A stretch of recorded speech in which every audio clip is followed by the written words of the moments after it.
শরতের বিকেলটা অদ্ভুতভাবে নিস্তব্ধ ছিল। হাওয়া নেই, পাখির ডাক নেই, শুধু দূরে কোথাও তালপাতার শুকনো ঘর্ষণের মতো একটানা খসখাস শব্দ। রূপম ট্রেন থেকে নেমে গ্রামের কাঁচা রাস্তা ধরে হাঁটছিল। বহু বছর পর সে মামাবাড়িতে কয়েকদিন কাটাতে এসেছে। ছোটবেলায় গ্রামটার প্রতিটি কোণা তার মুখস্থ ছিল, কিন্তু আজ সবকিছুই যেন একটু অচেনা লাগছিল।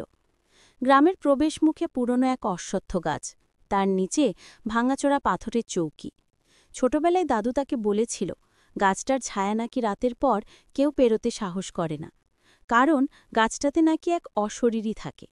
রূপম অবশ্য এসব কথায় কখনো বিশ্বাস করত না, তবু আজ অদ্ভুত এক অস্বস্তি তাকে গ্রাস করছিল। মামাবাড়িতে পৌঁছতেই মামি বললেন, বিকেলবেলা ওই অশ্বত্থ গাছের দিকে যাস না, কদিন ধরে গ্রামের লোকে বলে অদ্ভুত সব আওয়াজ শোনা যায়। রূপম হেসেই উড়িয়ে দিল। রাতের খাওয়া দাওয়ার পর আড্ডা দিতে দিতে সবাই ঘুমোতে গেল, কিন্তু রূপমের ঘুম এলো না। জানলার বাইরে চাঁদের আলোয় গ্রামটা রূপকথার মতো শান্ত। হঠাৎ সেই খসখসে শব্দটা আবার কানে এলো, যেন কেউ শুকনো পাতার ওপর দিয়ে ধীরে ধীরে হেঁটে যাচ্ছে। কৌতূহলে জানালা খুলে সে তাকাল। দূরে সে প্রাণপণ ঠেলতে লাগল। নিচে একটা লম্বা ছায়া, মানুষের মতো, কিন্তু অস্বাভাবিকভাবে স্থির। রূপম চোখ মুছে আবার তাকাল।